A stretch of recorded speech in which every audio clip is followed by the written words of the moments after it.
Bendiciones, mis hermanos, que la paz del Señor esté con todos ustedes. Bueno, estamos transmitiendo aquí desde mi perfil. Esto va a estar compartido en varios perfiles y en varios foros para que lo puedan ver. El tema va a ser interesante, hermano. El tema va a ser con respecto a la Iglesia de Cristo. ¿Es católica o no es católica? El tema va a estar muy interesante. Créanme que sí. Así que vamos a dejar al hermano Elmer para que se presente. Preséntese, hermano. Muchas gracias, hermano Mónico, que Dios lo bendiga. Gracias, hermano Joseph Morales también, que bendiciones. Hoy vamos a compartir la iglesia que Cristo fundó, es la Iglesia Católica. Bendiciones a todos los que nos siguen aquí por el foro del perfil de mi hermano Mónico. Y como él dijo, pues se va a estar compartiendo en varios foros y en otros perfiles. Así que Dios los bendiga y esperamos que nos acompañen esta noche. Gracias, mi hermano. Hermano Joseph, preséntese. Buenas noches, hermano Mónico. Agradecer en primer lugar a Dios por la oportunidad nuevamente de estar aquí.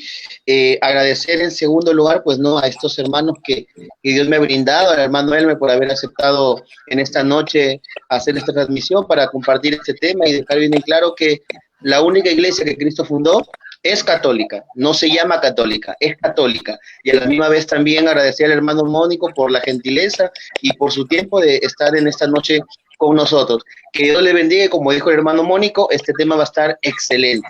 Así que prepárense ahí con un lapicero, algo para anotar, o con el video que quedará grabado, usted va a poder conocer los textos bíblicos para poder defender su fe. Bendiciones y buenas noches a todos. Muchas gracias, mi hermano Joseph. Bueno, este que le habla es Mónico Vázquez, desde Junco, Puerto Rico, un pueblito pequeño, pero muy humilde. Y pues soy catequista, soy apologeta y también ministro de la música. Todo eso, todo soy yo. Así que voy a dejar al hermano. ¿Quién va a comenzar de los dos? Elmer, el hermano Elmer. Elmer. Vamos a dejarle al hermano Elmer que comience para mientras yo comienzo a compartir los perfiles. Así que voy a estar fuera de cámara por unos cuantos segundos en lo que yo termino de hacer eso, ¿ok? Hermano Elmer, vamos a hacer una oración al Espíritu Santo. Vamos a invocar al Espíritu Santo para que esto esté bien chévere. En el nombre del Padre, del Hijo y del Espíritu Santo. Amén. Ven, Espíritu Santo, llena los corazones de tus fieles, enciende en ellos el fuego de tu amor. Envía tu Espíritu y todo será creado y renovará la paz de la tierra. Oh Dios, que has seleccionado los corazones de tus fieles por la luz del Espíritu Santo, haz que guiado por este mismo Espíritu saboremos la dulzura del bien y gocemos siempre tu divino consuelo por Jesucristo nuestro Señor. Amén. Amén. Señor, abre nuestras mentes, pon palabras en nuestras bocas, Señor, y que podamos transmitir esta enseñanza, Señor, para beneficio y gloria tuya, Señor Jesús. En nombre del Padre, del Hijo, del Espíritu Santo. Amén. Hermano Emel, te cedo el tiempo. Ok, hermano, muchas gracias por la ayuda y también por su participación con nosotros y por ese aporte importante. Bueno, ahora vamos a tocar el tema de la iglesia. Pero antes que nada, vamos a definir qué es iglesia. Iglesia viene del griego ekkalein, que significa llamar fuera o convocación, o sea, asamblea del pueblo elegido. Esto lo vemos como en Hechos 19:39. En general, habla de un carácter religioso. El texto griego del Antiguo Testamento designa la asamblea del pueblo elegido en la presencia de Dios, sobre todo cuando se trata de la asamblea del Sinaí, donde Israel recibió la ley y fue constituido por Dios como su pueblo santo. Esto lo vemos en Éxodo capítulo 19. Dándose a sí mismo el nombre de iglesia a los primeros apóstoles y discípulos que siguieron a Jesús y en los cuales el mismo Jesucristo funda su iglesia. Esta misma iglesia es heredera de aquella asamblea constituida en el Sinaí. En ella Dios convoca a su pueblo desde todos los confines de la tierra. Por eso la iglesia es universal. Nosotros decimos que Jesucristo fundó una iglesia. La Iglesia Católica se autonombra iglesia fundada por Jesucristo. ¿Es esto cierto o es realmente la iglesia que Jesucristo fundó? La iglesia de Jesucristo. Vamos a ver realmente la iglesia de Cristo. En Marcos 3:13 dice: Jesucristo subió al monte y llamó a los que él quiso y vinieron a él. Así constituyó a los 12 para que estuvieran con él y para enviarlos a predicar, dándoles poder para echar fuera a los demonios.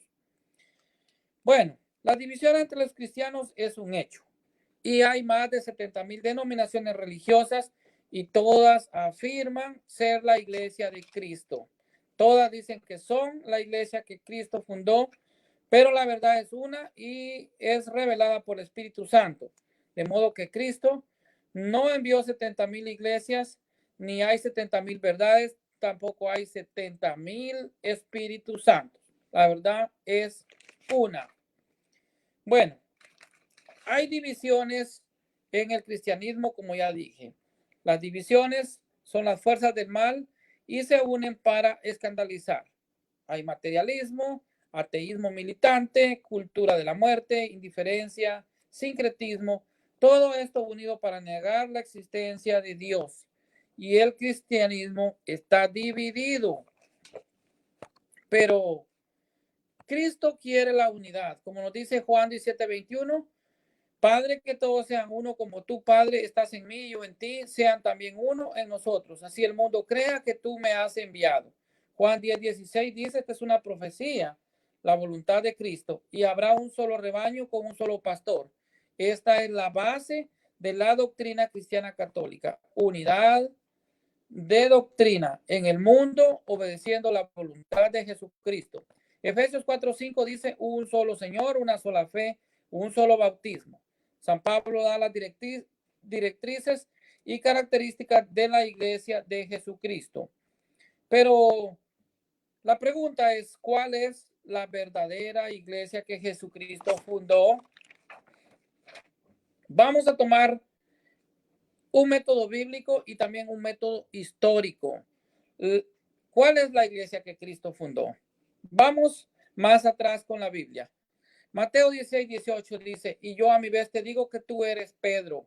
Sobre esta roca edificaré mi iglesia y las puertas del infierno no prevalecerán contra ella. Mateo 18:19 dice, a ti te daré las llaves del reino de los cielos. Todo lo que ates en la tierra quedará atado en el cielo y todo lo que desates en la tierra quedará desatado en el cielo. Sobre esta piedra edificaré mi iglesia.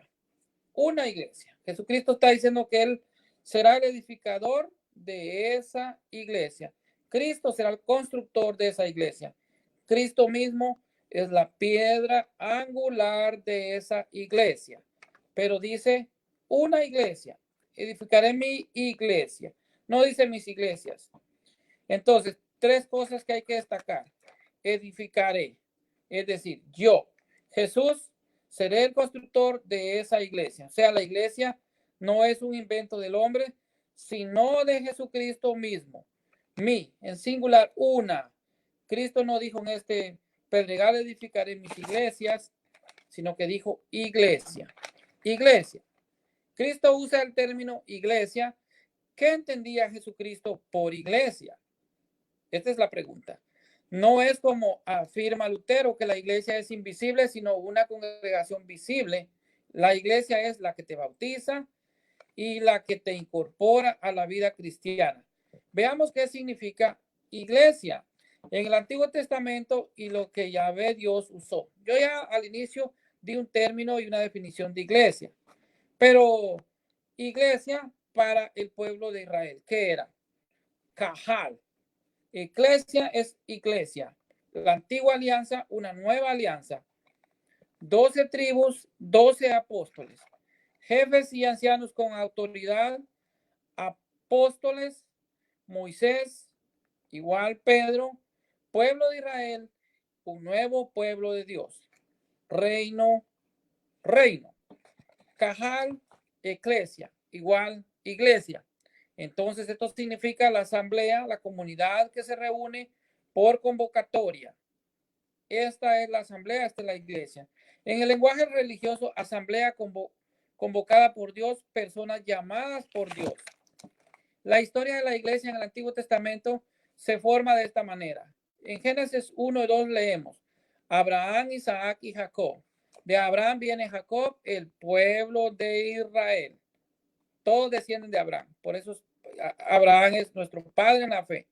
Abraham, Isaac y Jacob. Jacob es el pueblo de Israel. Hasta aquí explica el pueblo de Dios, Israel. Pero ¿cómo nos conecta a nosotros los cristianos con ese pueblo? Pues bueno, es por Jesucristo. ¿Y qué es? Ya que Él viene a hacer la revelación o la consumación de la revelación del plan de salvación de Dios y a incorporar a todos los pueblos del mundo a ese plan de salvación. Ahora no solo se trata de salvar al pueblo judío o al pueblo de Israel, sino a salvar a todo el mundo. Jesucristo vino para salvarnos a todos, no solo a unos pocos. Antigua alianza y una nueva alianza. ¿Formó Jesucristo un pueblo nuevo de Dios? Yahvé Dios hizo un pacto en el Antiguo Testamento con su pueblo. En Éxodo 24:8 dice, entonces Moisés tomó la sangre, roció la sangre al pueblo y dijo, esta es la sangre de la alianza que Yahvé ha hecho con vosotros. Ahí se formó la antigua alianza. Pero Jesucristo formó una nueva alianza. Cristo también hizo una alianza con su nuevo pueblo. En Lucas 22:20 dice, después de cenar, tomó la copa y dijo, esta copa es la nueva alianza en mi sangre, que será derramada por vosotros. O sea, Cristo aquí establece una nueva alianza, un nuevo pacto con un nuevo pueblo. Si el antiguo pueblo era visible, el nuevo pueblo también es visible. Por eso, los que queremos estar bajo el nuevo pacto de Dios, debemos estar en comunión con Cristo. Y la Eucaristía nos mantiene en comunión con Dios. Nos mantiene dentro de la alianza nueva de Jesucristo. Este pueblo es real. Este pueblo sufre. Este pueblo camina por el mundo igual que el pueblo de Israel caminó por el desierto. La iglesia, por lo tanto, es visible. Es visible. Ahora vamos a ver 12 tribus y 12 apóstoles. Marcos 3:3, y como ya les leí, dice entonces, y subió al monte y eligió a los que él quiso. Jesucristo no llamó a todos, Jesucristo llamó a 12 para constituir los apóstoles. Apóstol significa enviado. ¿Y para qué los constituyó apóstoles? Para enviarlos a predicar la palabra de Dios, el plan de salvación de Dios.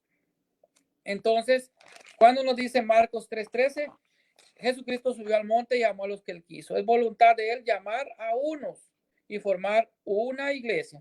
Jesucristo funda una iglesia y constituye su apostolado en los 12 apóstoles. Entonces, instituyó a los 12 con Pedro a la cabeza. Pedro es cabeza de la iglesia. Por eso cuando vemos en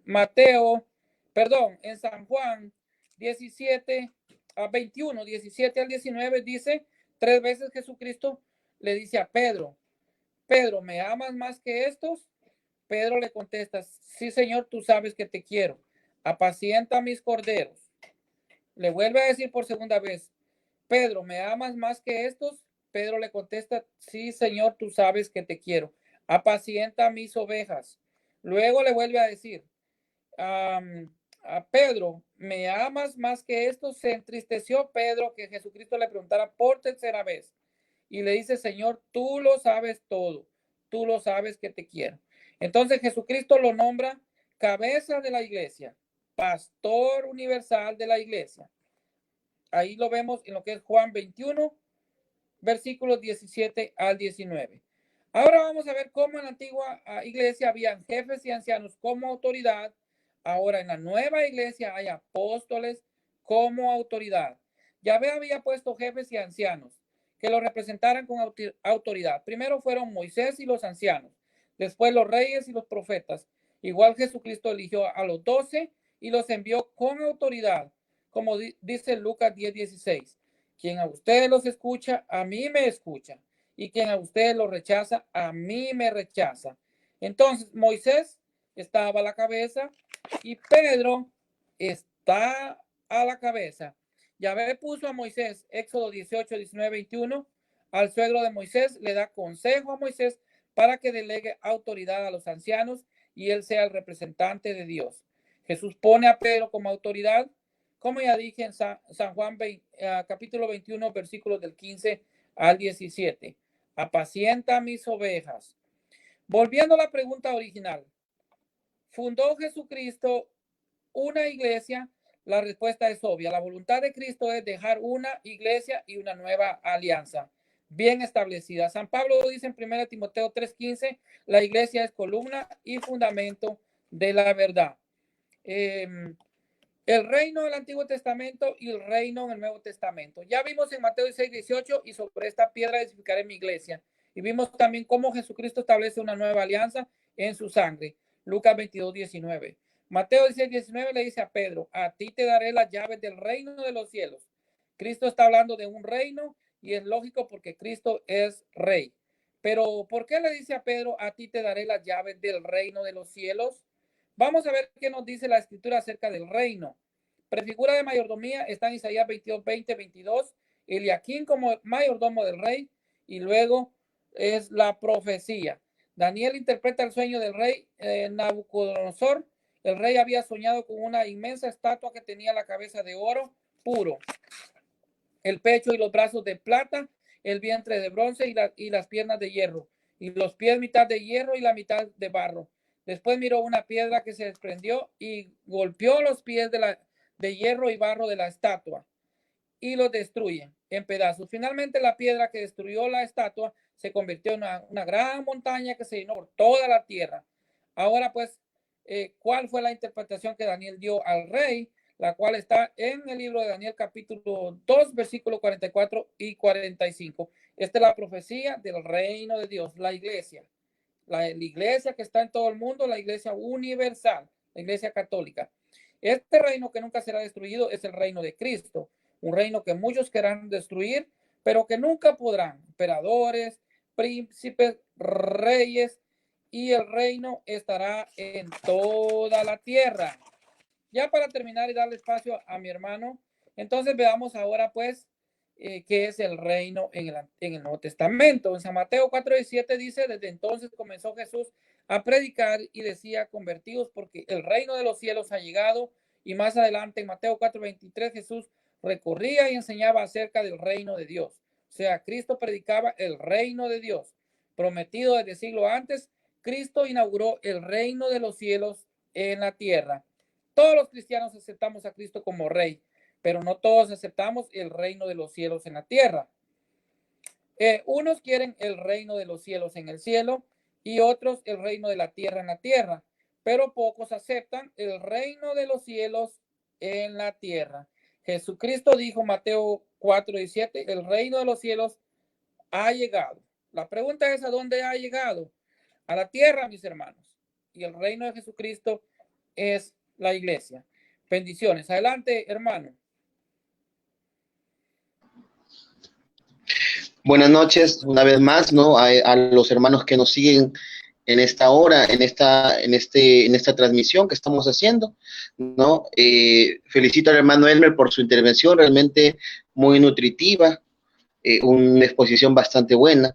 Y continuando con este tema, nosotros lo que queremos hacer en esta noche es demostrar de manera clara, contundente, precisa, sin ninguna duda, de que la iglesia de Cristo no se llama católica. La iglesia de Cristo es católica, porque la encontramos en las Escrituras. Muy bien, en primera instancia, para entender un poco más y abrir un poco más todo esto de la iglesia, yo quiero que ustedes conozcan que iglesia proviene del griego eclesia, que significa asamblea y comunidad convocada por Cristo. La iglesia es la primera comunidad de los que creían en Cristo, quienes se reconocen heredera de aquella asamblea.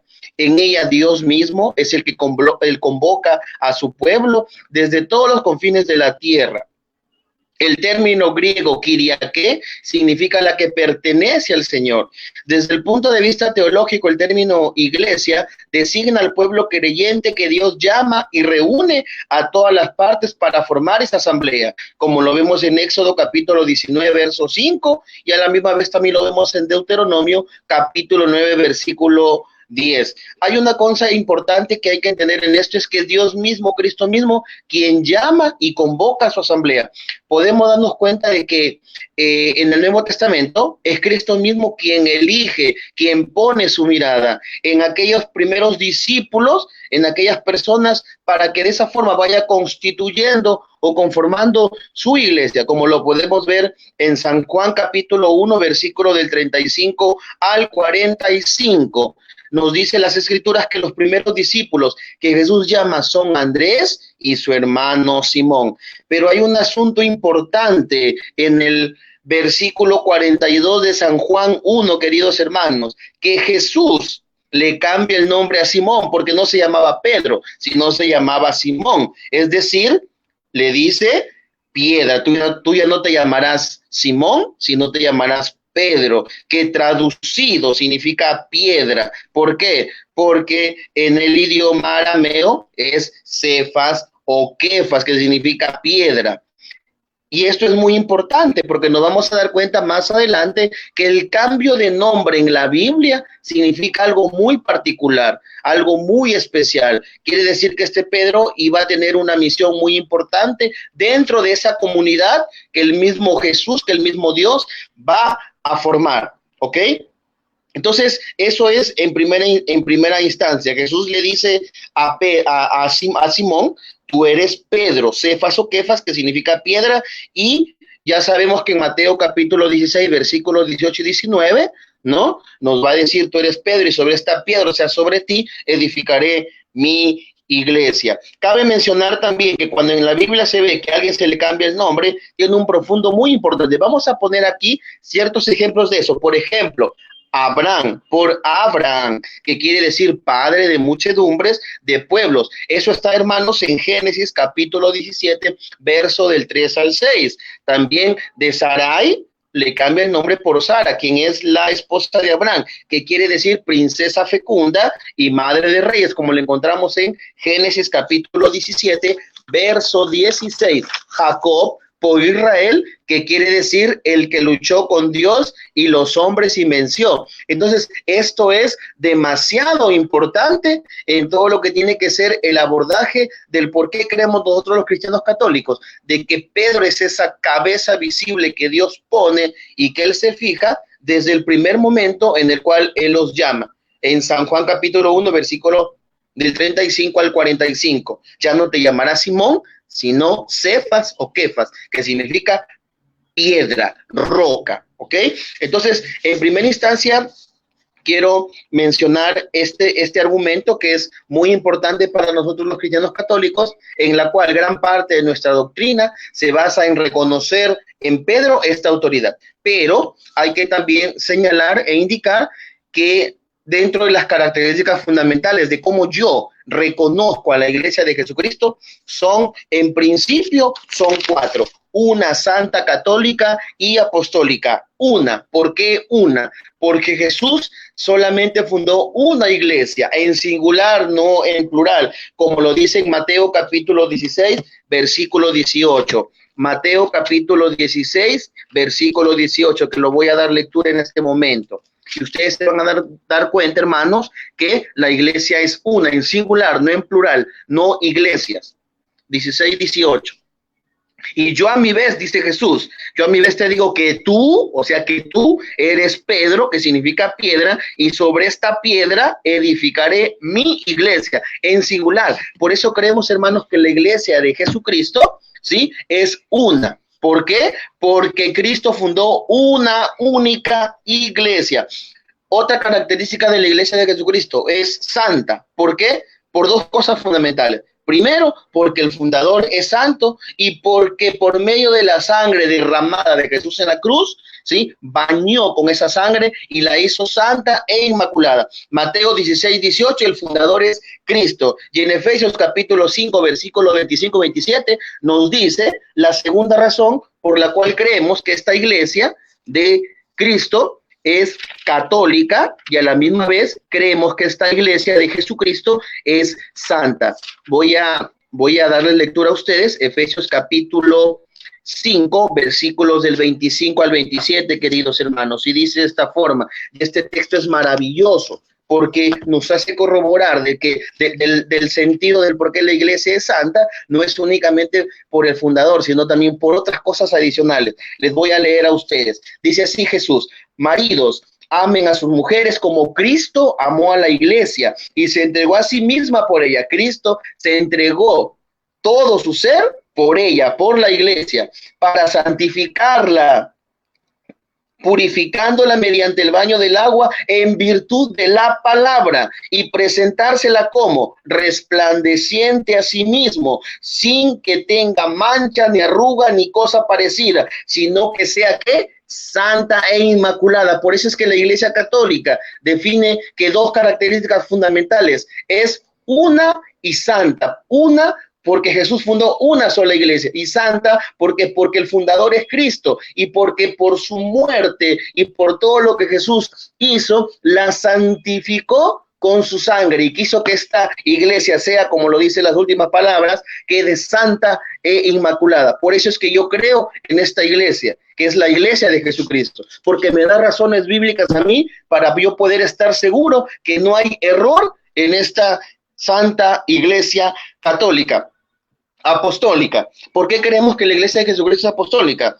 Es porque es fundada, ¿sí?, bajo el fundamento, bajo la simiente, que son los apóstoles, como lo dice en Mateo capítulo 16, versículo 18, y tú eres Pedro. O sea, en ti, Pedro, yo, Jesús, voy a edificar mi iglesia en un apóstol, representando a todo el colegio apostólico. Y a la misma vez también, porque en Efesios capítulo 2, versículo 20, nos dice de que esta iglesia está fundada sobre la base o el fundamento de los apóstoles. Efesios 2:20 dice de esa manera: edificados sobre el cimiento. ¿Edificados sobre qué? El cimiento de los apóstoles y profetas, siendo la piedra angular Cristo mismo. ¿Cuál es el cimiento de esta iglesia?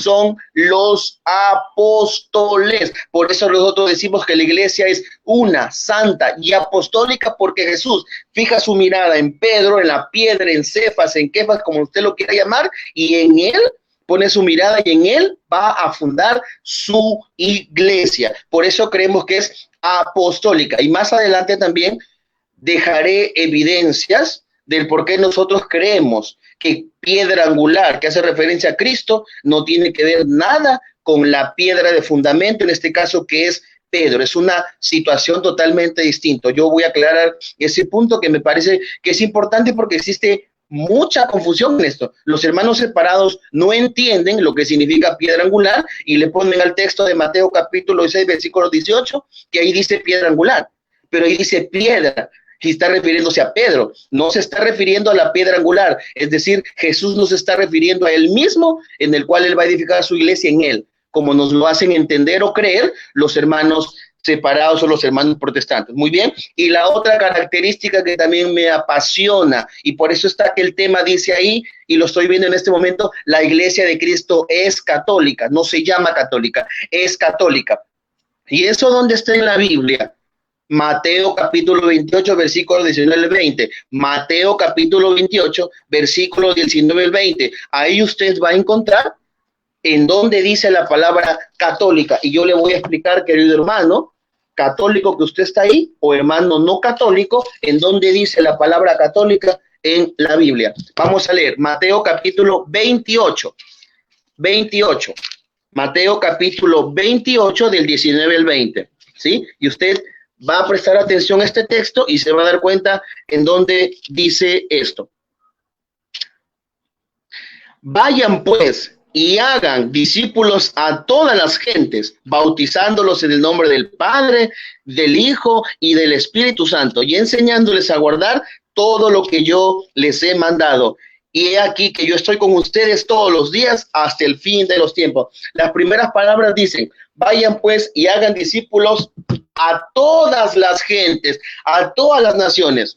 El término griego de todos es católicos o katholon, que significa que, hermanos, términos griegos, que significa de acuerdo al todo. Es decir, el mensaje que Jesús le está encomendando a sus apóstoles es de una connotación universal. Por eso es que necesariamente la iglesia tiene que ser católica o es católica. ¿Por qué? Porque el mensaje que Jesús está encargando a esa primera comunidad, a esa primera iglesia, es católica. Por eso creemos que la iglesia de Jesucristo es una, santa, católica y apostólica.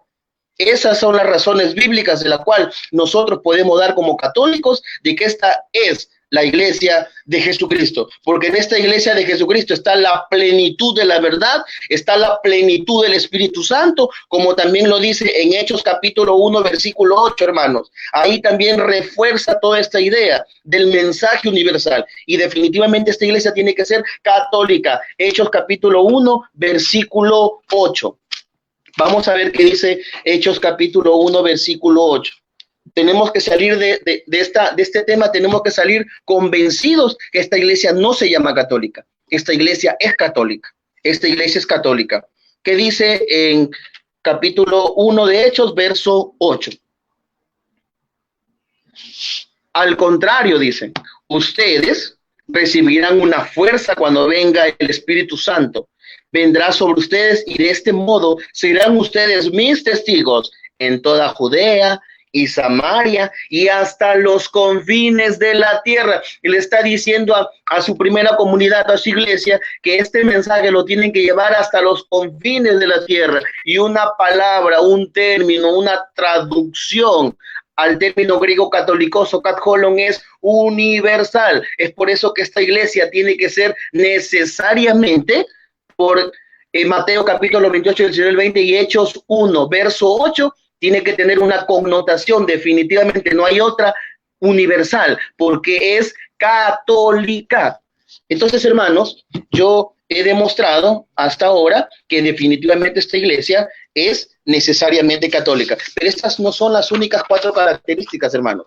Hay otras características más que me voy a permitir explicarles a ustedes, pero en otra intervención voy a dejar ahí nada más para que pueda continuar el hermano Elmer Arana con esta disertación, porque tengo algunas otras cosas más que explicar de este tema maravilloso. Adelante, hermano Elmer.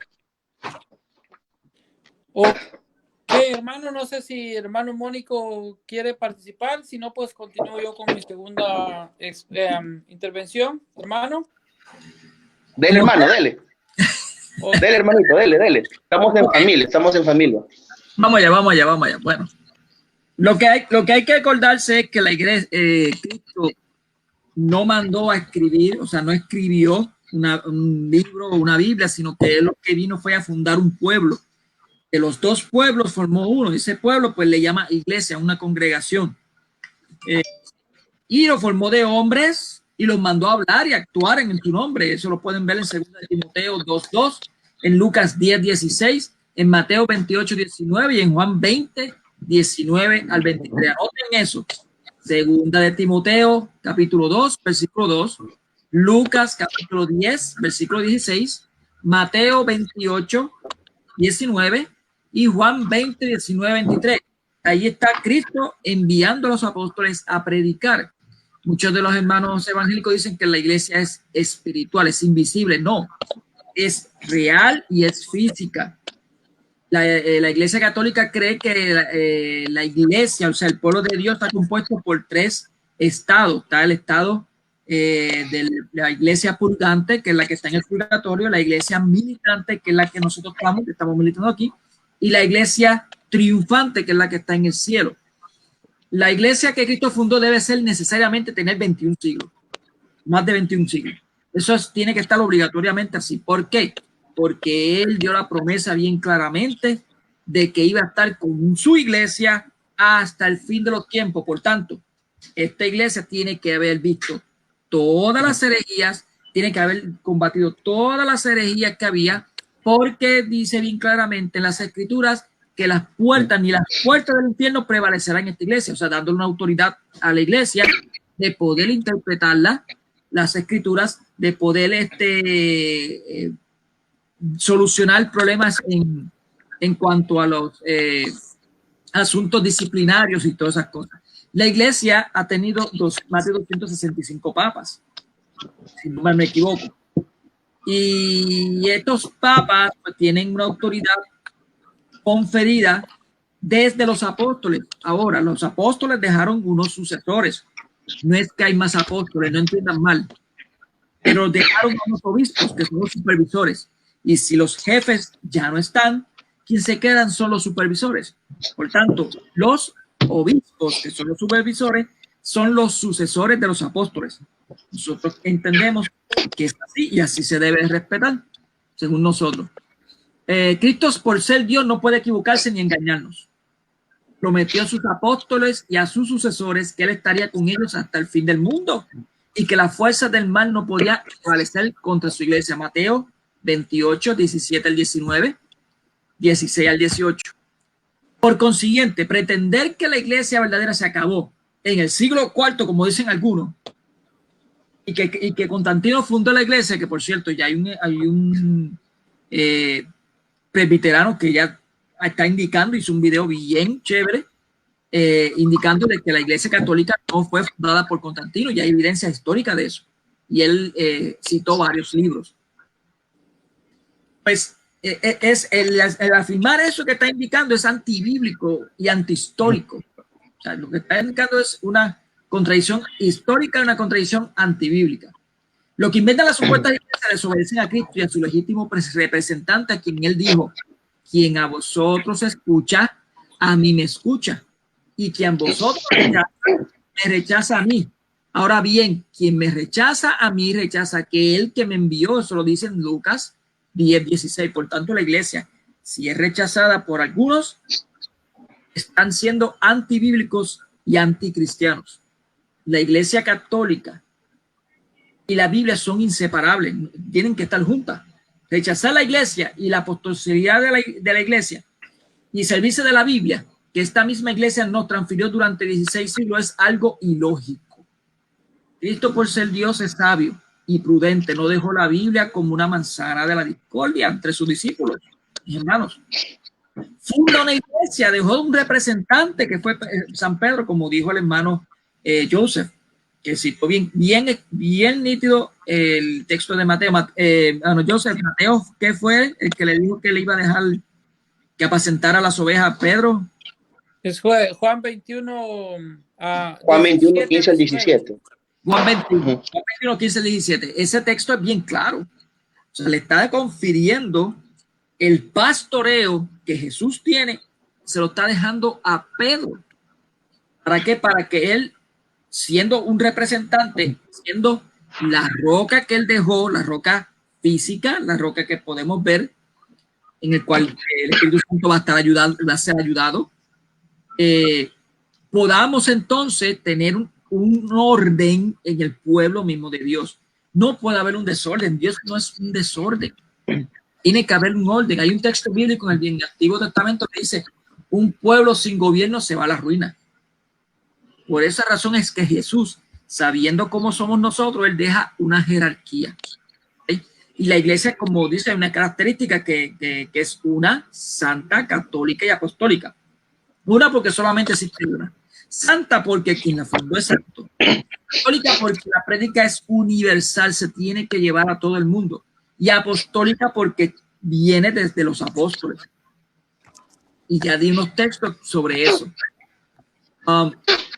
Así como Cristo es el único mediador entre Dios y los hombres, como dice en 1 Timoteo 2:5, así la iglesia católica es la única iglesia que conduce a Jesucristo, puesto que ella sola fue fundada por él para continuar su obra. Ella sola escribió al Espíritu Santo y la promesa de ser asistida por él hasta el fin del mundo. Eso está en Hechos 1:8 y Mateo 28:20. Ella sola es la iglesia de Dios viviente, columna y sostén de la verdad. No es la Biblia, dice que es la iglesia misma a quien se le confirió la palabra de Dios para que estuviese protegida y se encargara de llevar la predicación. Un libro fue a la iglesia. Eso está en 1 Timoteo 3:15. No se entienda mal. No estamos rechazando la Biblia. Pero hay que ser sinceros. O sea, donde primero se entregó la palabra de Dios fue a la iglesia. Y la iglesia, aparte de esa palabra de Dios, la transmitió, la escribió en un libro. Por eso es que ambas son necesarias, la iglesia y la Biblia. ¿Okay? Ella sola es la iglesia de la cual habla la Biblia. Separarse de ella es renunciar de Cristo. Es el cuerpo mismo. Que esta iglesia tenga hijos ministros buenos o malos es otro asunto. Vemos el que ha leído completamente la carta de 1 Corintios y la segunda carta de Corintios, se dan de cuenta de los pecados que tenía esa iglesia y aún así le decían que eran santos. El mismo Pablo le decía santos a esa gente. ¿Cuál es el problema? El trigo y la cizaña tienen que crecer juntos. Y hasta que no llegue el día del corte, que se pueden separar, no podemos hacer nada. Tiene que crecer la cizaña junto con el trigo. ¿Okay? La iglesia sola tiene la sucesión apostólica legítima. San Pablo escribe a sus discípulos, el obispo Tito, te he dejado en Creta, la isla de griega, para que arregle las cosas que faltan y para que constituyas presbíteros en cada ciudad, como yo te ordené, en Tito 1:5. Los presbíteros son los sacerdotes. Los sacerdotes que nosotros tenemos, el ministro sacerdotal, son los presbíteros. El mismo San Pablo dice a los fieles de la ciudad de Corintio: os alabo porque observar las tradiciones conforme os la he transmitido. Eso está en 1 Corintios 11:10. Mantén firmemente la tradición que fuiste adoctrinado, ya sea de viva voz, ya sea por carta nuestra, 2 Tesalonicenses 2:15.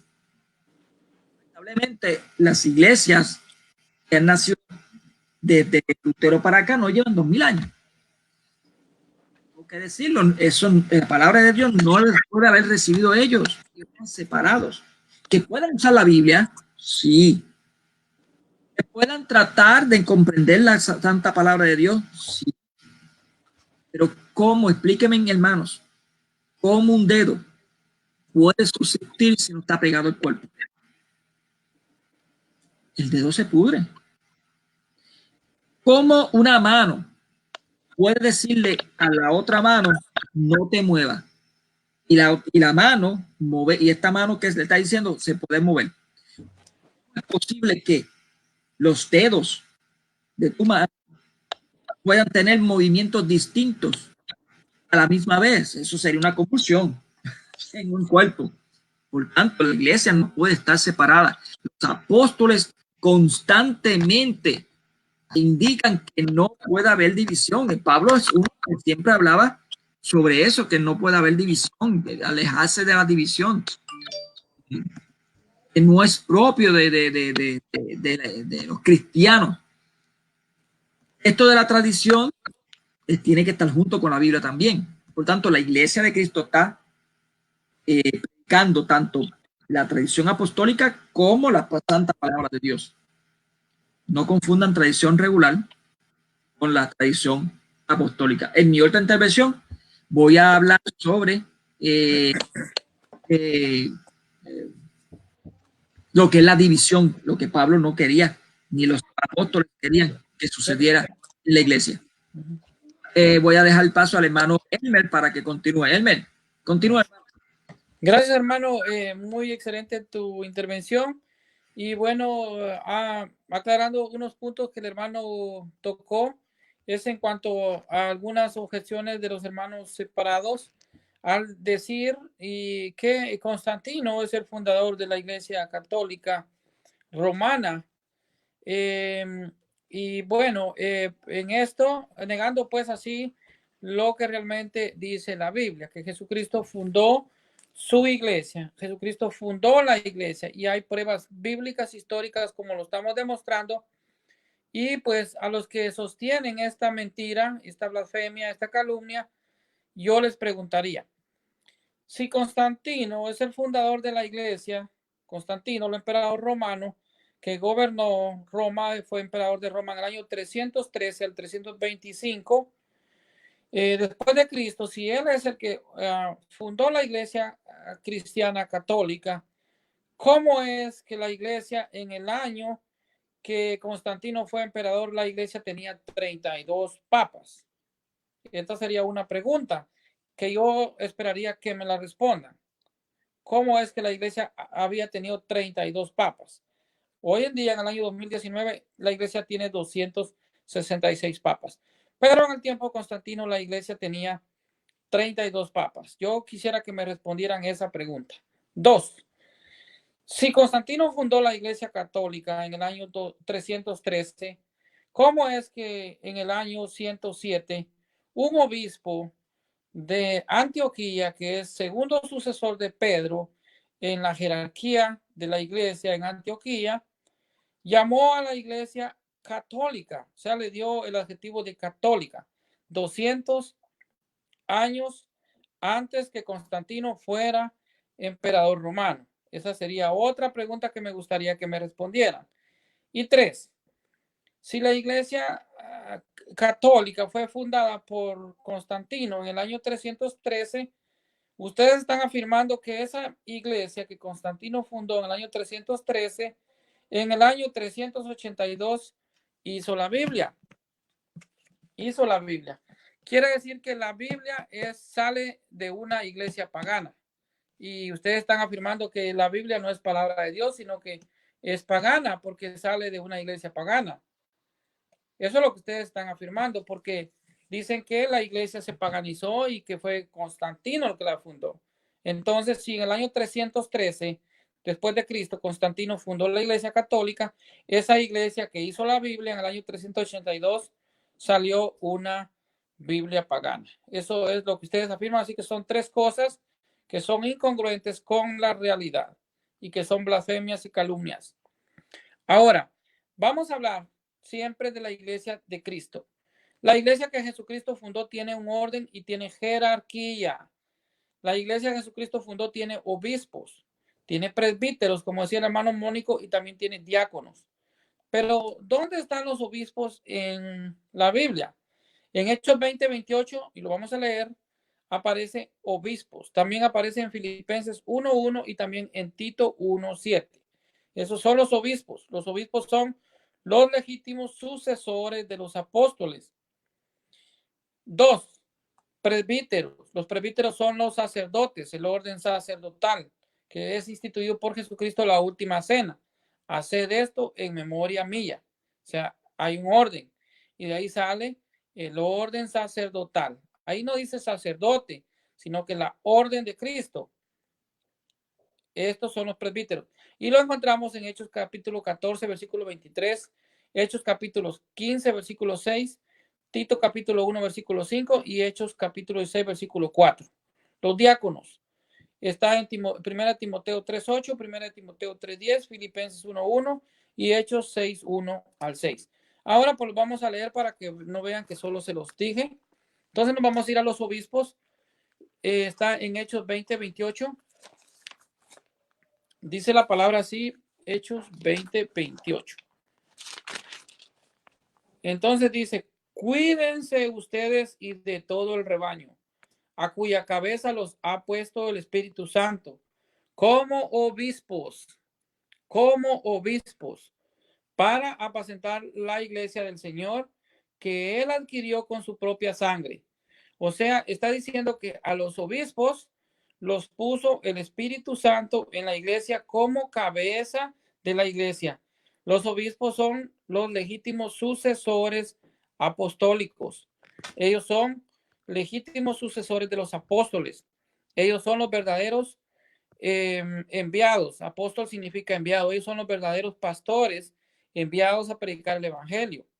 Ellos son los verdaderos pastores. Los otros son falsos pastores que se autonombran, que agarran una Biblia y van a predicar lo que ellos quieren.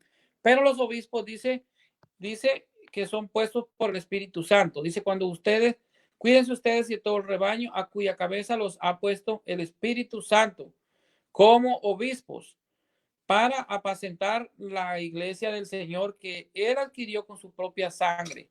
O sea, a los obispos los puso el Espíritu Santo en la iglesia. Pero ¿dónde están los presbíteros? Vamos a irnos a Tito 1:5. Tito 1:5. Ok, Tito 1:5 dice, te dejé en Creta para que solucionaras los problemas y pusieras presbíteros en todas las ciudades de acuerdo con mis instrucciones. Entonces aquí Pablo está escribiendo a Tito y está hablando de presbíteros, o sea, de sacerdotes, del orden sacerdotal de la iglesia, instituido por Jesucristo en la última cena. Lucas 22:19. Diáconos, ¿dónde está diáconos? Está en lo que es Filipenses 1:1. Vamos a irnos a Filipenses 1:1 y dice Pablo y Timoteo, perdón, a los filipenses, dice Pablo y Timoteo, siervos de Cristo Jesús, a los santos de Filipos, con sus obispos y sus diáconos, a todos ustedes que están en Cristo Jesús. Aquí San Pablo escribe y dice, escribe a los colosenses y escribe a los obispos y a los diáconos. Entonces, esta es la autoridad de la iglesia. La iglesia que Jesucristo fundó tiene un orden. Hay obispos, hay presbíteros y hay diáconos. Entonces, hay una jerarquía. Es Cristo mismo el que deja a Pedro como cabeza de la iglesia. Y todos los obispos son sucesores apostólicos. Entonces, el obispo de Roma es el sucesor de Pedro. La iglesia católica hay más. Está la iglesia ortodoxa. Son 25 ritos en lo que es la iglesia católica. Muchos se confunden que es solo la iglesia romana, pero la iglesia católica hay 25 ritos. Muchos ritos. Nosotros somos el rito occidental o el rito romano, pero también está el rito bizantino, que es la iglesia oriental. Ahora les quiero leer lo que nos dice Efesios capítulo 1, versículos 22 y 23. Dice, Dios pues colocó todo bajo los pies de Cristo para que estando más arriba que todo fuera cabeza de la iglesia, la cual es su cuerpo. El que llena todo en todos despliega en ella su plenitud. Aquí nos está diciendo que la iglesia es el cuerpo místico de Cristo. Lo mismo que nos dice San Pablo en la primera de los Corintios, capítulo 12, versículo 12. Y el versículo 23 es importante porque dice que el que llena todo en todo, o sea, Cristo, despliega en ella su plenitud. ¿Dónde está la plenitud de Cristo? En la iglesia. Es lo que nos está diciendo Efesios capítulo 1 y versículo 23. Ahora, siguiendo con la sucesión apostólica que ya el hermano Mónico, pues, hablaba y del orden sacerdotal. En la iglesia tenemos un orden sacerdotal y esto pues es un ministerio. En Hechos 1, capítulo 1, versículo 24 al 26 dice, entonces oraron así, tú Señor que conoces el corazón de todos, muéstranos a cuál de los dos has elegido para ocupar este cargo y recibir este ministerio y apostolado del que Judas se retiró para ir al lugar que le correspondía. Echaron suerte entre ellos y le tocó a Matías, que fue agregado a los 11. O sea, aquí por decisión del Espíritu Santo eligieron a Matías como el sucesor de Judas. En Hechos 1:15 al 17 dice, uno de aquellos días Pedro tomó la palabra en medio de los discípulos.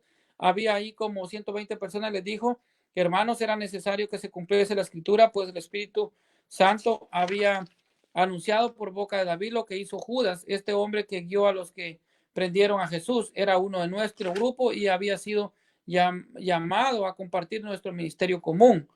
Entonces, aquí nos está hablando ya de lo que es la sucesión apostólica. Pero ¿cómo se da la sucesión apostólica? Se da a través de la imposición de manos. La imposición de manos es indispensable para la sucesión apostólica y es así como se eligen los verdaderos pastores en la iglesia de Cristo.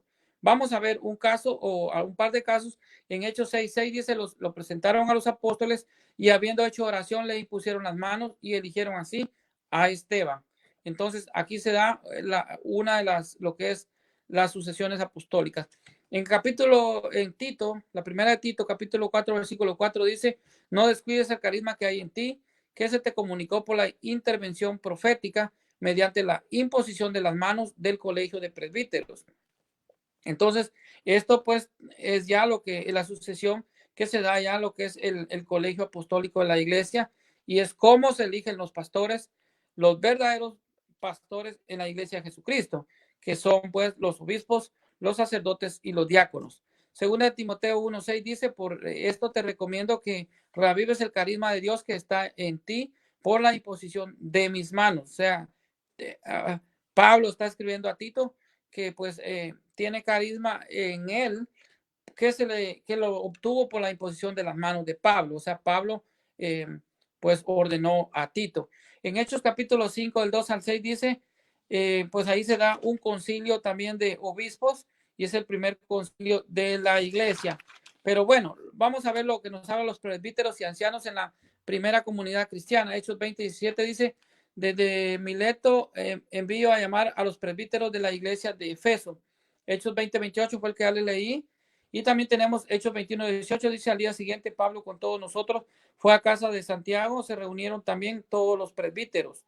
Y una de Timoteo 3:1 dice, es cierta esta afirmación, si alguno aspira a cargo de episcopo, desea una doble función. Entonces aquí nos está hablando siempre de lo que es la elección de los pastores en la iglesia de Cristo. Entonces, la sucesión apostólica se da, pues, como ya dije, en Hechos 6, del 1 al 6, la elección de Esteban. En Hechos 6:6 dice, los presentaron a los apóstoles y estos, después de orar, le impusieron las manos.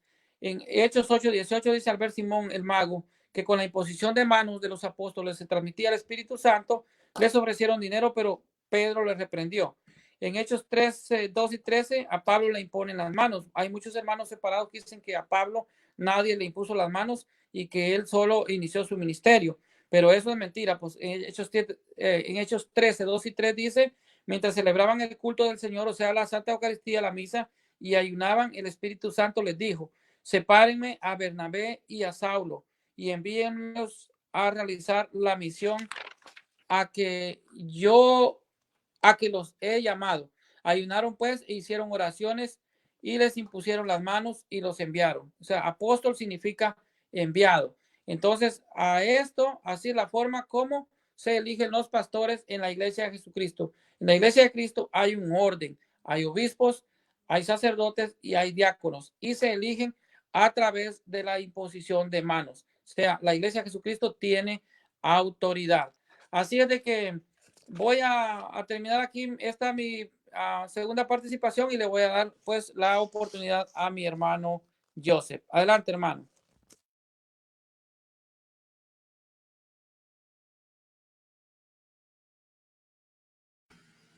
Encienda el micrófono, por favor, Joseph. Ya, muchas gracias, hermano Mónico. Perfecto. Indicaba que agradezco mucho la participación del hermano Elmer y a la misma vez del hermano Mónico, ¿no? Nos han ayudado para poder estar más claros en este tema de que la iglesia de Cristo es católica. Continuando con esta segunda parte, quería aclarar también que no únicamente la iglesia de Cristo es una santa católica y apostólica, sino también tiene un jefe. Esta iglesia tiene un jefe. Este jefe es el que Jesús pone, y este jefe es Pedro, ¿no? Como lo vemos en Mateo capítulo 16, versículo 18, voy a volver a leerlo nuevamente para que ustedes se den cuenta de que Jesús funda su iglesia, ¿sí? Su iglesia de él, y deja a alguien en representación, deja a alguien para el cuidado de ese rebaño, de esa iglesia, que es para nosotros Pedro. Mateo 16, 18. Y yo a mi vez, o sea, Jesús está hablando, yo a mi vez te digo que tú eres Pedro, y sobre esta piedra, o sea, sobre Pedro, edificaré mi iglesia, y las puertas del abismo no podrán vencerla.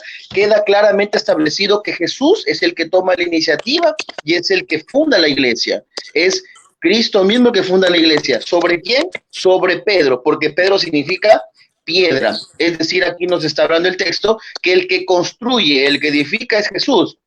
Entonces, no puede ser Jesús a la misma vez el que construye, el que edifica, ¿sí? Esa piedra en la cual nuestros hermanos separados, erróneamente descontextualizando el texto, ellos dicen, ¿no ves? Ahí dice piedra, se está refiriendo a él mismo. Es como que Jesús le está hablando a Pedro, después como que vira la mano y se autodenomina él, ¿no? Y sobre esta piedra, o sea, sobre mí Jesús, edificaré mi iglesia. Eso es falso. Ni tampoco dice el texto que está mencionando ahí la palabra piedra angular, porque los hermanos separados tienen una característica fundamental en ellos, es que descontextualizan todo y ponen palabras que la Biblia no dice, pero ellos las explican así, y lógicamente cuando hay hermanos católicos preparados, se dan cuenta de que son únicamente falacias. Entonces, queda claramente establecido de que esa piedra, ¿sí? Y ese jefe es Pedro. Y esto, como yo lo puedo aclarar, también con San Juan, capítulo 21, versículo del 17 al 19. Voy a leer también ese texto, que es un texto demasiado hermoso. San Juan, capítulo 21, versículo del 17 al 19.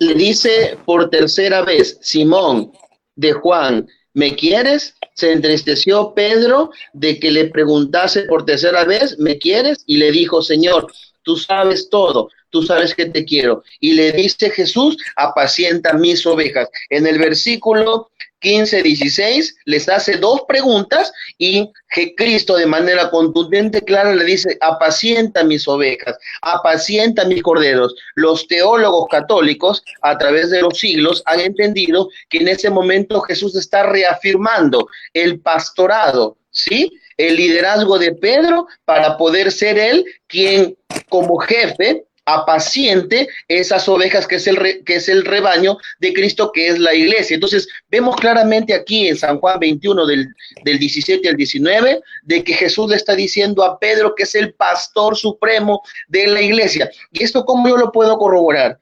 Con una parte del evangelio, con un solo versículo que lo voy a leer en este momento en San Mateo capítulo 10 versículo 2, en el cual Jesús elige a sus primeros apóstoles. Pero hay algo muy particular ahí, y esa es una característica fundamental, considero yo de manera muy particular, de los católicos que somos profundos y que amamos nuestra fe, y que lo amamos con tanta pasión que cada vez que encontramos algo nuevo, nos convencemos más de lo que ya estamos convencidos. Mateo capítulo 10, versículo 2. Dice así, los nombres de los 12 apóstoles son estos. Primero, Simón llamado Pedro y su hermano Andrés, Santiago el de Zebedeo y su hermano Juan. Dice primero Simón. ¿Qué significa la palabra primero? La palabra primero, querido hermano católico o querido hermano protestante, para su conocimiento, primero significa la palabra protos, significa la palabra griega protos. ¿Y sabe qué significa protos, querido hermano? Protos significa que está indicando prioridad, superioridad, ¿sí? Y preeminencia entre los demás apóstoles. Quiere decir que Jesús está diciendo que Pedro es primero ante todo, que Pedro es el apóstol elegido. Quiere decir que Pedro iba a ser en futuro, iba a ser ese líder de esa iglesia que él iba a fundar. Por eso es que cuando Jesús funda la iglesia, en Pedro no se estaba equivocando, tenía que ser en él. ¿Por qué? Porque él ya lo había antecedido, dándole ese puesto maravilloso de ser él el primero de todos, ¿sí? El más grande, el más importante entre todos los apóstoles, con la palabra griega protos, el pastor. No fue ni Santiago ni Juan, no, fue Pedro, porque la Biblia lo especifica que es Pedro. Ahora, otra característica, queridos hermanos, de la iglesia es mariana. Esta iglesia, si usted quiere identificar, hermano, la iglesia de Cristo, usted tiene que entender que la iglesia de Cristo es mariana, porque esta iglesia de Cristo, desde los primeros siglos, ¿sí? La iglesia ha amado a María Santísima, y la iglesia siempre está presente en la iglesia. San Juan capítulo 19, versículo del 25 al 27. Qué texto para más hermoso. San Juan capítulo 19, verso del 25 al 27. Y va a ver lo que usted dice, hermano. Dice, junto a la cruz de Jesús estaban su madre y la hermana de su madre, María, mujer de Cleofás, y María Magdalena. Jesús, viendo a su madre y junto a ella al discípulo a quien amaba, dice a su madre, mujer, ahí tienes a tu hijo. Luego le dice al discípulo, ahí tienes a tu madre. Y desde aquella hora el discípulo lo acogió en su casa. Dos puntos importantes en esto. Primero lo mira a la mujer y le dice, mujer, ahí tienes a tu hijo. Mirando al hijo le dice, hijo, ahí tienes a tu madre. Dice los grandes teólogos, ¿no? Estudiosos de las escrituras, de que en ese momento Jesús está entregando a María al cuidado de Juan. Y este Juan representa a la iglesia y representa a todo el género humano. Nos quiere decir que la iglesia tiene que acoger a María como nuestra madre y nosotros como hijos tenemos que acogerlo a ella como madre. Entonces, por eso es que esta iglesia es mariana, porque los últimos versículos de este texto dice que el discípulo la acogió a ella. Y los únicos cristianos que a través de los siglos hemos acogido, amamos y hasta la vez defendemos todo lo que tenga que ver con la Virgen María, está dentro de la Santa Iglesia Católica, ¿no? Y podemos darnos cuenta también que en Hechos de los Apóstoles, capítulo 1, versículo 14, María formaba parte de esta primera comunidad cristiana que es la iglesia. Hechos de los Apóstoles, capítulo 1, versículo 14. Hechos de los Apóstoles, capítulo 1, versículo 14. Qué texto para más maravilloso. ¿Y qué dice? Todos ellos, o sea, los apóstoles, perseveraban en la oración con un mismo espíritu, en compañía de algunas mujeres y de María, la madre de Jesús y de sus hermanos. Quiere decir que la Virgen María desde siempre ha estado dentro de la iglesia. Por eso es que nosotros creemos que otra característica de cómo identificar la iglesia que Cristo fundó es que tiene que ser necesariamente mariana. Y la última característica es eucarística.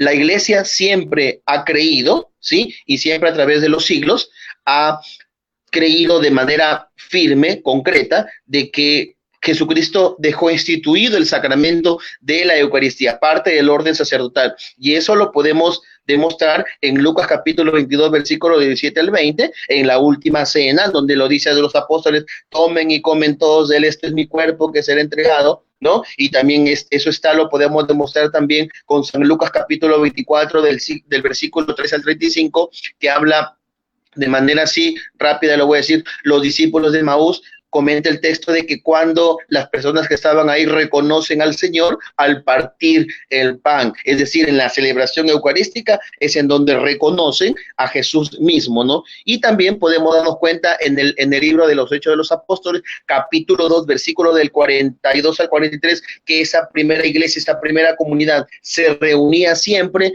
para la fracción del pan, que es otro de los nombres que se llama a la Eucaristía. Entonces, podemos decir que la iglesia es una, santa, católica, apostólica, tiene un jefe que es Pedro, es mariana porque creen, aman y defienden a la Virgen, y a la misma vez es eucarística porque el Señor quiso de que Él va a estar siempre presente, pero de una manera sacramental en el sacramento de la Eucaristía. Hay otra cosa también importante de la iglesia, queridos hermanos, que la sabiduría de Dios se da en la iglesia. Efesios 3:10, que a Dios le tenemos que rendir honra y gloria en la iglesia. Efesios 3:21. Y a la misma vez también la iglesia es base y columna de la verdad. Primera de Timoteo capítulo 3, versículo 15. Y por último, para poder terminar esta segunda intervención, ¿no? Aclarando un poco más de que Jesús no puede ser esa piedra en la cual se edificó la iglesia. ¿Por qué?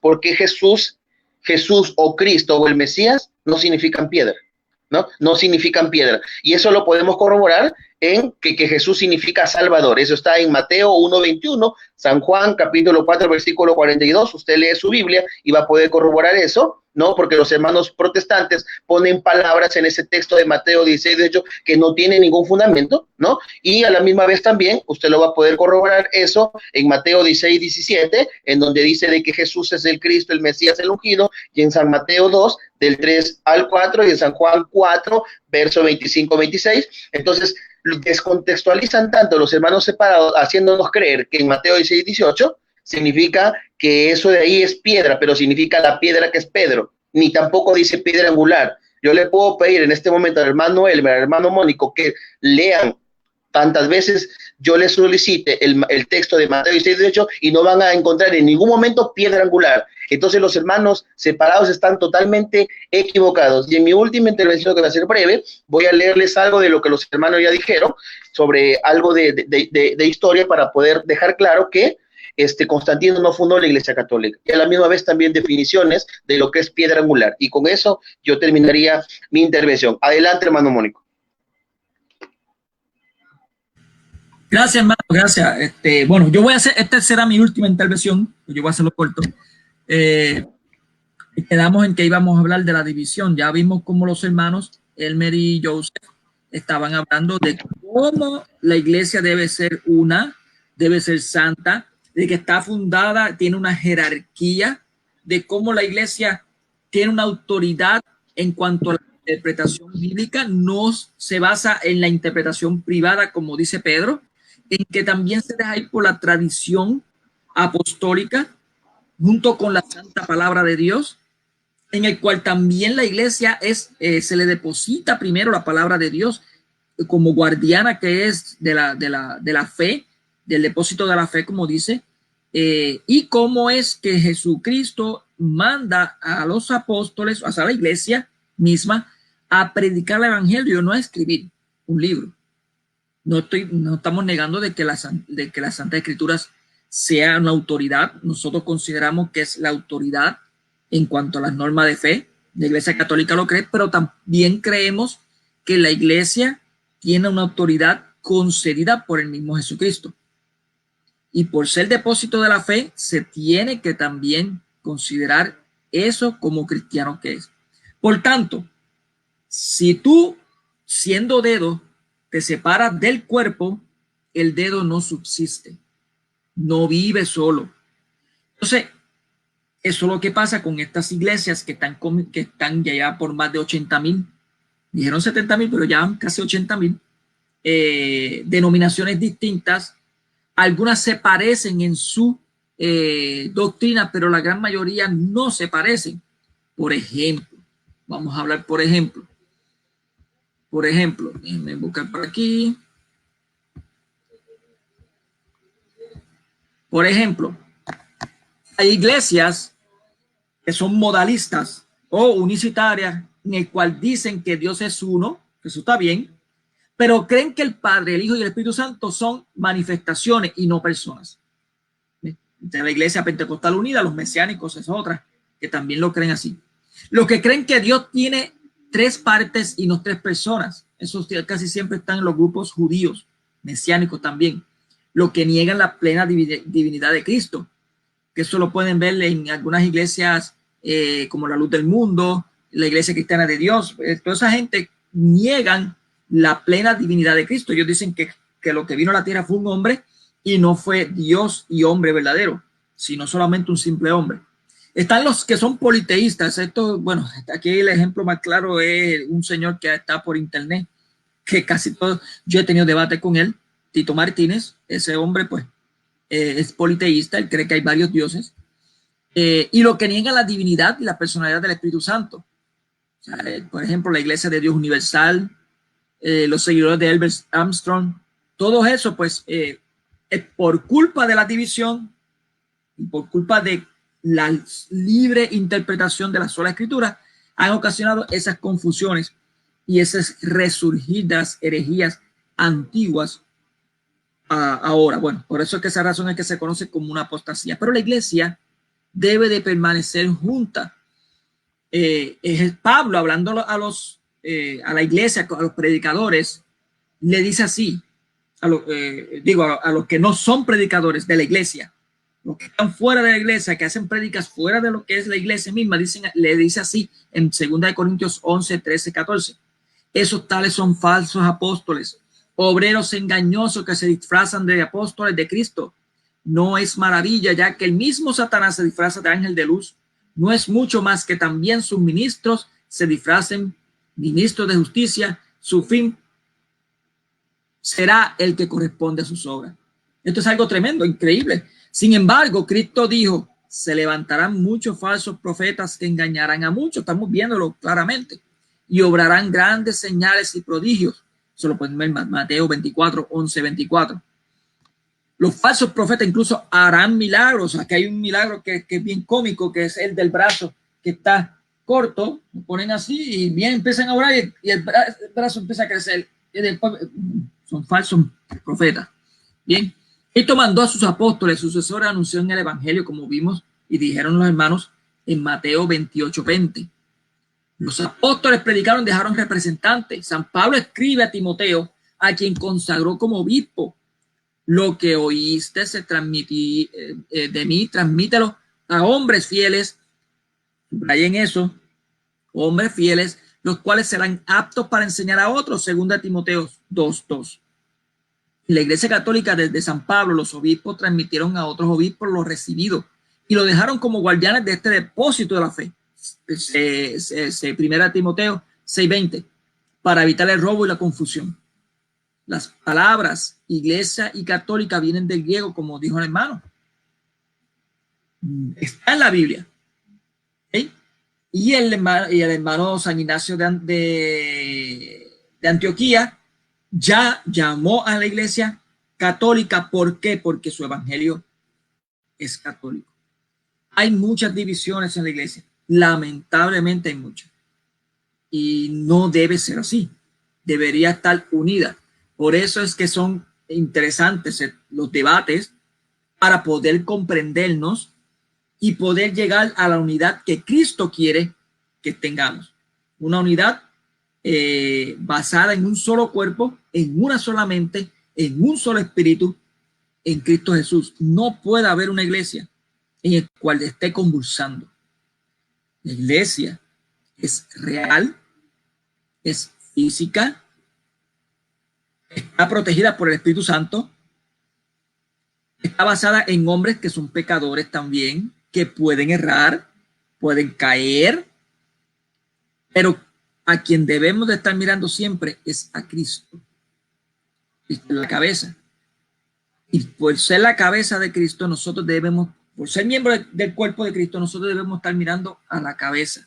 Si un dedo comete un error o se fractura, claro, el cuerpo duele, le duele a todo el mundo, porque tiene que dolerle.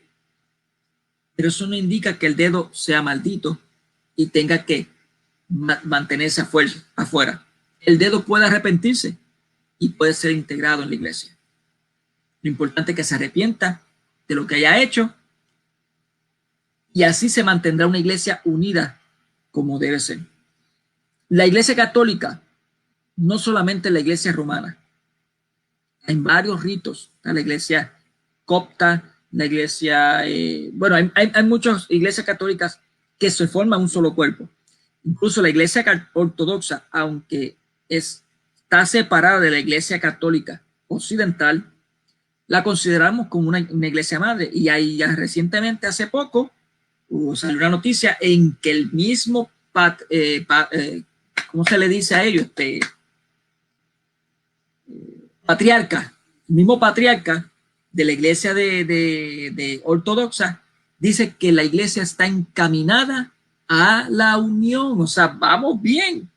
Ya la iglesia luterana estamos casi unida y la iglesia ortodoxa, la gloria sea para Dios. Lo importante es que seamos un solo cuerpo, un solo espíritu, una sola verdad, un solo Señor, un solo bautismo, una sola mente con Jesucristo. Y eso es lo más importante.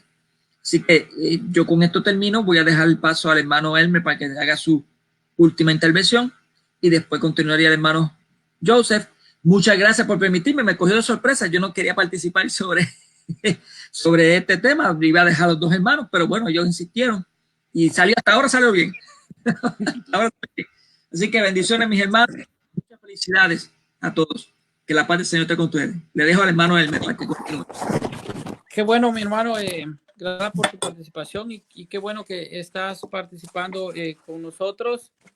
Hay una buena noticia, como tú dijiste, las iglesias pues, de la Reforma, algunas se están uniendo, como la iglesia luterana. Y de hecho, pues ellos celebraron muy a lo grande lo que es la Concepción de María. También la Virgen de Guadalupe fue muy celebrada por esta iglesia a nivel mundial. También el patriarca Bartolomé I también ya anunció que realmente las pláticas de unidad con la Iglesia Católica Romana van muy encaminadas y la unión es casi que es inevitable. Es algo que nunca se debieron de haber separado, ya que tienen pues los mismos fundamentos y realmente pues la Iglesia es una sola. Esta es una buena noticia porque como nos dice Juan capítulo 10, versículo 16 dice que habrá un solo rebaño con un solo pastor, que hay otras ovejas de otro rebaño que no pertenecen a este redil y a esas es importante traerlas y ellas oirán su voz y habrá un solo rebaño con un solo pastor. Esta es una profecía del mismo Jesucristo. Bueno, para terminar, pues mi última intervención, ya mi batería también se está descargando un poco. Vamos a ver cómo realmente podemos identificar a la iglesia verdadera de Jesucristo. ¿Cómo identificar la verdadera iglesia de Cristo? La iglesia verdadera de Jesucristo, por ley, debe tener 1986 años de historia. Ser una sola, como dice Mateo 16:18.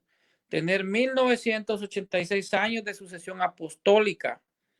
Todos sabemos que la iglesia tiene una sucesión ininterrumpida de 2000 años. Esto es lo que debe tener la verdadera iglesia de Jesucristo. Tener también, bueno, también nos lo dice Gálatas 2:9 y Efesios 2:20. O sea, aquí está el fundamento sobre la base de los apóstoles. Ser universal y enseñar la doctrina de Cristo, como dice Mateo 28:19-20. Tener la Santa Eucaristía como el cuerpo y la sangre de Cristo y siguiendo el mandato del mismo Jesucristo en Lucas 22:19, 1 Corintios 11:24.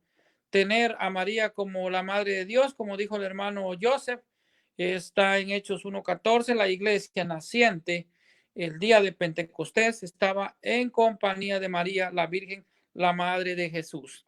Cuando el Espíritu Santo descendió allá ese día, pues la iglesia reunida estaba en compañía de María. 2000 años después, esa iglesia sigue en compañía de la Virgen María. Ser Pentecostés, Hechos 2, capítulo 2, versículos de 1 al 13. Tener un solo Señor, una sola fe, un solo bautismo y un solo Dios y Padre de todos, como nos dice Efesios 4, 5 y 6. La iglesia de Jesucristo debe ser guiada por un solo pastor, como nos dice Juan capítulo 21, versículos 15 al 17. Ese es Pedro y es el Papa. La iglesia de Cristo debe dar buenos frutos, como la Santa Biblia, que es un libro sagrado de la Iglesia Católica. Así nos dice Mateo 7:17. Debe tener el sacerdocio de Cristo, como nos dice Lucas 22:19, donde mismo Jesucristo establece el sacerdocio de Cristo. También lo dice Hebreos 7:11. Debe tener los 7 sacramentos de salvación. Debe tener la autoridad de aprobar y desaprobar en la tierra para que se apruebe o desapruebe en el cielo, como dice Mateo 16:19. Debe ser columna y fundamento de la verdad, como nos dice 1 Timoteo 3:15. Debe manifestar la multiforme sabiduría de Dios, como nos dice Efesios 3:10. Debe tener unidad, como nos dice Juan 17:21. Debe ser guiada por el Espíritu Santo, como nos dice Juan 16:13. Edificaré mi iglesia en Mateo 16:18. Jesús es el constructor de su única iglesia y la construye sobre la fe o verdad de Pedro y sobre Pedro mismo, a quien le da la autoridad, como dice Mateo 16:19, a ti te daré las llaves del reino de los cielos. En Marcos 3:14 también dice, en Marcos 3:13 dice, Jesús sube al monte y elige a la iglesia a la que él quiso. Es voluntad de Dios fundar una iglesia, como nos afirma Marcos 3:13. Iglesia es asamblea y se entiende, pero ¿dónde se convoca la iglesia? La iglesia que Jesús fundó debe venir desde Jesús y guardar reliquias de Jesús y los apóstoles. La iglesia que Cristo fundó debe llamar correctamente el nombre de Dios, tanto en el Antiguo como en el Nuevo Testamento, Yahvé y Padre. La iglesia que Cristo fundó debe haber recibido la revelación y la verdad y parte del Espíritu Santo. O sea, cómo se da pues la Biblia y la tradición apostólica. El antiguo pueblo de Dios fue guiado por un solo hombre, que es Moisés, y el nuevo pueblo de Dios debe ser guiado por un solo hombre o pastor, que es Pedro. En el Antiguo Testamento la promesa fue para la tribu de Judá. En el Nuevo Testamento la promesa es para Pedro, quien tiene la autoridad de la prefigura de Isaías 22, 20, 22 y Mateo 16, 18 y 19. La iglesia de Cristo debe tener un solo culto. En el Antiguo Testamento la promesa fue solo para un pueblo. En el Nuevo Testamento la promesa es solo para un pueblo. Es más que obvio que esa iglesia es la iglesia católica, ya que las otras 75,000 denominaciones protestantes nacieron 15 siglos después de Cristo y todas fueron fundadas por hombres. Sabemos el día y la fecha y el nombre de quien las fundó. Las iglesias protestantes nacen con la reforma de Martín Lutero, un 31 de octubre del año 1517. La iglesia católica es la esposa de Cristo, como nos dice Efesios 5, 22 al 25, como ya lo leyó el hermano Joseph Morales. Y por tanto, Cristo no puede tener más esposas porque Cristo le prometió a su iglesia que estaría con ella todos los días hasta el fin del mundo, como nos dice Mateo 28, 29. Jesucristo no es adúltero. Y también Jesucristo le prometió a la iglesia que las puertas del infierno jamás la vencerían, como nos dice Mateo 16, 18. La iglesia que Cristo fundó es un gran reino que jamás será destruido y es una promesa que dice que permanecerá por los siglos, como nos habla en la profecía de Daniel, capítulo 2, versículos 44 y 45. Así que la Iglesia Católica es la única fundada por nuestro Señor Jesucristo. La Iglesia Católica, además, ha demostrado no tanto históricamente como bíblicamente que es la única con origen divino. Para demostrar el origen divino de la iglesia se puede seguir tras vías, la histórica, la de las notas y la de la trascendencia. O sea, es obvio que la única iglesia que tiene 2000 años es la iglesia católica, y asimismo también nos dice la Biblia.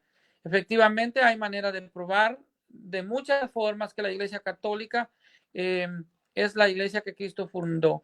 Parte de la teología estudia precisamente a estas cuestiones y es llamada apologética, y es lo que nosotros estamos haciendo aquí, el hermano Mónico, el hermano Joseph y su servidor. Demostrar a través de la apologética que la iglesia que Cristo fundó es la iglesia católica. Para demostrar el origen divino de la iglesia se puede seguir tres vías, como ya dije, la histórica, la de las notas o la de la trascendencia. La llamada vía histórica comienza probando primero la misión divina de Cristo y luego muestra que Cristo ha confiado la continuación de su obra redentora a una sociedad religiosa que es la Iglesia Católica. Toda esta argumentación supone probado ya que el valor histórico de los escritos del Nuevo Testamento, en particular los evangelios, esto se hace en dos estudios previos o paralelos a este, son los tratados sobre la posibilidad y hecho de la revelación, de revelaciones y sobre el valor histórico de los evangelios, de Sacra Escritura o Introducción a la Escritura. Téngase en cuenta que no se afirma que estos textos sean revelados o inspirados por Dios, simplemente se determina que se puede confiar en ellos como documentos históricos. El método seguido, pues, es esta vía, obliga a remontarse al pasado y bien es árido, es muy firme y seguro proceder a través de los otros pasos. Así que hay muchos pasos de cómo demostrar realmente cuál es la iglesia que Cristo fundó. Pero bueno, necesitaríamos mucho tiempo, pasar 3 horas, 5 horas para dar más argumentos, tanto bíblicos e históricos, para afirmar que Jesucristo fundó la iglesia. Pero es más obvio con lo que ya dimos en este tiempo. Llevamos ahora 28 minutos. Todavía falta la parte de mi hermano Joseph.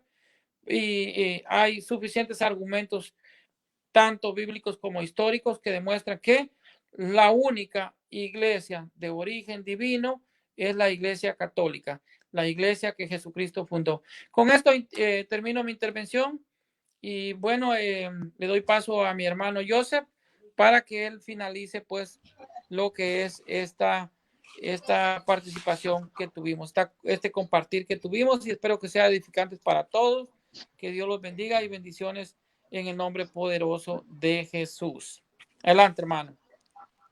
Muchas gracias, hermano Elmer. Bueno, para culminar toda esta explicación del tema, ¿no? Ya quedó totalmente claro que la iglesia de Cristo es católica, no hay ninguna duda. Investigando, leyendo, ¿no? Me había encontrado con un libro que se llama Historia del Cristianismo. Y lo curioso es que el autor de este libro es un historiador protestante llamado Justo González, a quien invito que los hermanos católicos o los hermanos que no son católicos, si piensan que lo que yo les voy a comentar en este momento es mentira, se tomen la molestia de leerlo y se van a dar cuenta que Constantino no fundó la Iglesia Católica, ¿sí? No fundó. Entonces voy a leer un poco de la parte de la biografía de él y en la parte en donde él reafirma que la Iglesia Católica no lo fundó Constantino, sino que Constantino hizo otra acción, ¿ok? Biografía de Justo González. Justo González es historiador, teólogo y escritor. Ha contribuido al desarrollo de la teología protestante, escuche bien, protestante en América Latina. ¿Cuál es la educación? Justo González nació en La Habana, Cuba, el 9 de agosto de 1937. Su madre, Luisa García Costa, fue profesora de literatura española y autora de libros sobre gramática y ortografía. Su padre, Justo González, fue el fundador de la organización Alfalit, especializada en la labor alfabetizadora y en la edición de libros cristianos para apoyarla. De ellos ha heredado sus brillantes dotes de escritor. Casado con la reverenda doctora Catherine González, profesora emérita de Historia de la Iglesia de Columbia, del Seminario de Teología. Estudió en el Seminario Unido en Cuba, recibió su masterado en Yale y luego recibió su PhD, es decir, su grado de doctor, ¿no? Ha sido la persona más joven en obtener el doctorado en teología histórica en dicha institución. Fue profesor del Seminario Evangélico de Puerto Rico durante varios años. Luego se agregó en la facultad de la Candler School Teología de Atlanta, en Georgia, Estados Unidos. Actualmente se dedica a labores literarias en las que su producción ha sido prolífica y de mucho valor. Voy a comentarles sobre un fragmento, ¿sí?, del libro que se llama Historia del Cristianismo. Nos dice de esta forma. Eusebio de Cesarea menciona que en el año 311 la situación empezó a cambiar con respecto a la persecución. Primero vino el edicto de Galerio, después Constantino venció a Magencio y Licinio y Constantino, escuche bien, reunidos en Milán, decretaron, no fundaron, decretaron la tolerancia religiosa, o es decir, el culto libre, ¿sí?, para la religión. Entonces queda claramente establecido por este historiador, teólogo, que tiene un montón de títulos y un montón de obras que él ha hecho, y sobre su libro de Historia del Cristianismo, que nos dice claramente que lo que hizo Constantino, reunidos en Milán, fue decretar la tolerancia religiosa. No fundó la Iglesia Católica Constantino. Esos cuentos en esta noche seguramente ya se debieron de haber terminado. Y por último, lo que yo les decía era aclarar lo que significa la piedra angular, ¿sí? La piedra angular. He buscado información sobre el diccionario enciclopédico de Biblia y Teología. ¿Qué significa piedra? Escuche bien, hermano, escuche bien para que no se deje engañar. Escuche bien para que estos cuentos ya terminen de una vez, ¿sí? Piedra angular significa, es la piedra que hace una esquina en un edificio juntando y sosteniendo dos paredes. Primera característica, sostiene dos paredes, no es la piedra base o inicial como los protestantes nos hacen ver, no, eso no es piedra angular, es la que sostiene dos paredes de la edificación de la edificación de la iglesia. Eso es Cristo, sostiene la edificación de dos paredes. ¿Ya? La principal piedra angular solía escogerse una que fuera especialmente fuerte para los edificios públicos y museos de la ciudad. Segunda característica, es una piedra fuerte, ese es Cristo, la que sostiene esa edificación, que no tiene nada que ver con la piedra de fundamento que Jesús funda su iglesia en Pedro, esa piedra inicial. La piedra angular de fundamento se ubica como guía para ir colocando las otras piedras en su lugar. Es el modelo, es la guía, para que el edificio, la construcción, es decir, la iglesia, quedara bien construida. Había que ajustar todas las demás piedras con respecto a la piedra angular de fundamento. Otra piedra angular importante es porque es la cabeza del ángulo. Es decir, escuche bien otra característica, que significa que es la cabeza del ángulo, hace referencia a la piedra más alta, por lo tanto, la que coronaba una estructura. Imaginemos, ¿no? Usted puede ver aquí mis manos, esta es la iglesia, esta es la edificación, ¿no? Es decir, la piedra angular es la piedra que está en la parte alta también, es otra característica que está en la parte de aquí, es la que sostiene esta edificación. Todo eso es esa piedra fuerte, todo eso es piedra angular. No significa que es la piedra que está aquí, ¿no? Que significa que está aquí, es decir, esta piedra es Pedro y todos nosotros, como nos habla en alguna parte de la escritura, ¿no? Que todos somos piedras, sí, pero por ser piedra angular no significa de que eso le quita, ¿no? La explicación teológica de Pedro ser la piedra de fundamento como tal, sino que es la piedra, Cristo, la piedra angular, es la piedra que está en la parte más alta, en la parte de aquí, que no tiene nada que ver con la interpretación equivocada de los protestantes. Y concluye con esto término, la piedra angular es la cabeza del ángulo, es la piedra que está después, escuche bien, después del cimiento, es la piedra final del templo, hermano, es la piedra que está en la parte de arriba, en la parte alta, eso es piedra angular. La piedra angular es la última piedra, hermano, que completa el edificio y que se pone en la parte superior en lo alto.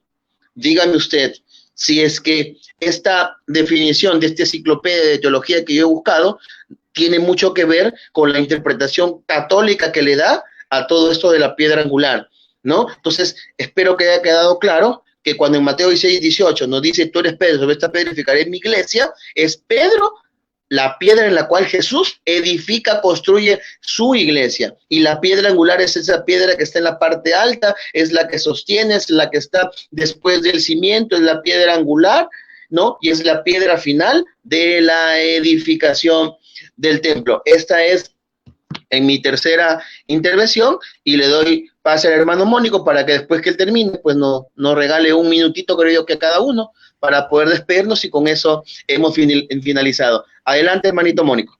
Bueno, ya el hermano Elmer pues, se despidió y se fue, así que yo me despido, le doy muchas felicidades, gracias por mantenernos aquí en su casa, escuchándonos y aprendiendo un poco más. Siempre uno aprende, esto es riquísimo, estos temas, o sea, usted coja lápiz, usted coja libreta y vaya anotando todos estos textos, vaya buscando qué significa, leyendo los textos, apréndaselo de memoria, usted tiene una memoria, esto es un músculo, esto se puede utilizar.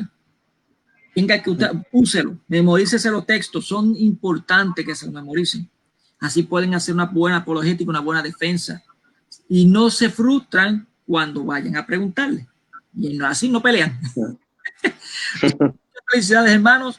Gracias por mantenerlo aquí. Hermano Joseph, si quieres decir algo para poder despedirnos.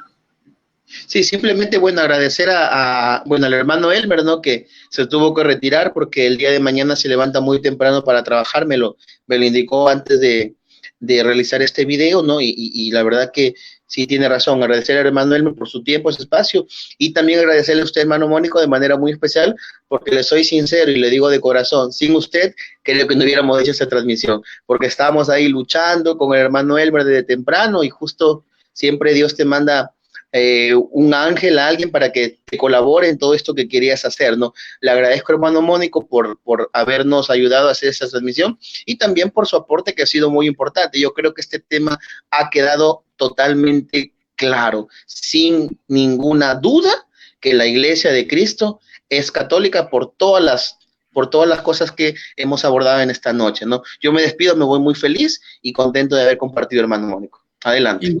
Igual, yo también me siento muy contento, así que muchas gracias. Esto es para la gloria de Dios, para todo lo que hay que hacerlo como si fuese para Cristo. Así que servir, eso es lo que tenemos que hacer nosotros los cristianos. Así que muchas bendiciones, hermanos, que la paz del Señor esté con todos ustedes, que descansen, que tengan buenas noches. Nos vemos hasta la próxima.